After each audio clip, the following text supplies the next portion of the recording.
Logistic കമ്പനിയിലേക്ക് ഒരുപാട് ആളുകൾ ജോബ് നോക്കുന്നുണ്ട്. തമർ ലോജിസ്റ്റിക് കമ്പനിയിലേക്ക് ഡയറക്റ്റ് കമ്പനി വിസയിൽ നാട്ടിൽ നിന്ന് പോകാനുള്ള നല്ലൊരു അവസരം വന്നിട്ടുണ്ട്. ഈ വരുന്ന ഒക്ടോബർ 25-ന് 27-ന് നടക്കുന്നത്. ഇപ്പം ഡീറ്റെയിൽസ് വിശദമായിട്ട് ഞാൻ പറയാം, ഡീറ്റെയിൽസ് കേട്ടോളൂ. അതായത് 2 കാറ്റഗറിയിലേക്കാണ് ജോബ് വേക്കൻസീസ് വന്നിരിക്കുന്നത്. ഒന്ന് ഹെവി ഓർ ട്രെയിലർ ഡ്രൈവേഴ്സിൻ്റെ വേക്കൻസി വന്നിട്ടുണ്ട്. അപ്പോൾ അതിന് നമുക്ക് സൗദിയുടെ എക്സ്പയർഡ് ആയിട്ടുള്ളതോ അല്ലെങ്കിൽ വാലിഡ് ആയിട്ടുള്ള ഹെവി ലൈസൻസ് ഉണ്ടായിരിക്കണം, അല്ലെങ്കിൽ GCCയിലെ വാലിഡ് ആയിട്ടുള്ള ഹെവി ലൈസൻസ് ഉള്ള ആളുകൾക്ക് ഈ ഇൻ്റർവ്യൂ അറ്റൻഡ് ചെയ്യാൻ സാധിക്കുന്നതാണ്. രണ്ടാമതായിട്ട് റീച്ച് ട്രക്ക് ഓപ്പറേറ്ററെ വേക്കൻസിയാണ് വന്നിരിക്കുന്നത്. അതിന് റെലവൻ്റ് ആയിട്ടുള്ള ഒരു എക്സ്പീരിയൻസ് വേണം. നാട്ടിൽ ഇന്ത്യയിലുള്ള എക്സ്പീരിയൻസ് ആയാലും കുഴപ്പമില്ല. 21 മുതൽ 40 വയസ്സ് വരെയുള്ള ആളുകൾക്കാണ് ഈ ഒരു ഇൻ്റർവ്യൂ അറ്റൻഡ് ചെയ്യാൻ സാധിക്കുന്നത്. ഇംഗ്ലീഷ് കമ്മ്യൂണിക്കേഷൻ സ്കില്ല് വേണം, അതുപോലെ തന്നെ റെലവൻ്റ് ആയിട്ടുള്ള എക്സ്പീരിയൻസ് വേണം. അക്കോമഡേഷനും ട്രാൻസ്പോർട്ടേഷനും ഒക്കെ കമ്പനി പ്രൊവൈഡ് ചെയ്യുന്നതായിരിക്കും. ഈ വരുന്ന ഒക്ടോബർ 25-ന് കോഴിക്കോട് വെച്ചിട്ട് ഇൻ്റർവ്യൂ നടക്കുന്നുണ്ട്. അൽഹിന്ദ് ടവറിൽ വെച്ചിട്ടാണ്, പുതിയ സ്റ്റാൻഡിൻ്റെ അടുത്തുള്ള അൽഹിന്ദ് ടവറിൽ വെച്ചിട്ടാണ് കോഴിക്കോടുള്ള ഇൻ്റർവ്യൂ നടക്കുന്നത്. അതിൻ്റെ ലൊക്കേഷനാണ് സ്ക്രീനിൽ കാണുന്നത്.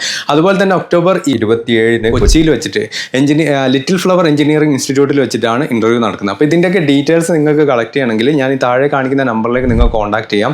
ബിച്ച ഗ്രൂപ്പാണ് ഈ ഒരു ഇൻ്റർവ്യൂ നിങ്ങൾക്ക് വേണ്ടി കോർഡിനേറ്റ് ചെയ്യുന്നത്. അവരെ കോൺടാക്ട് ചെയ്ത് കഴിഞ്ഞാൽ ബാക്കി ഡീറ്റെയിൽസ് ഒക്കെ നിങ്ങൾക്ക് കളക്ട് ചെയ്യാൻ സാധിക്കുന്നതാണ്. കമ്പനിയുടെ ഡയറക്റ്റ് എംപ്ലോയ്മെൻറ്റ് വിസയിൽ നാട്ടിൽ നിന്നും പോകാൻ പറ്റുന്ന നല്ലൊരു അവസരം തന്നെയാണ്. അതുകൊണ്ട് മിസ് ചെയ്യേണ്ട. ലോജിസ്റ്റിക് ഫീൽഡിലേക്ക് ജോബ് നോക്കുന്ന ഈ 2 കാറ്റഗറിയിലേക്ക് ജോബ് നോക്കുന്ന ആളുകൾ എത്രയും പെട്ടെന്ന് തന്നെ അവരെ കോൺടാക്ട് ചെയ്തോളൂ.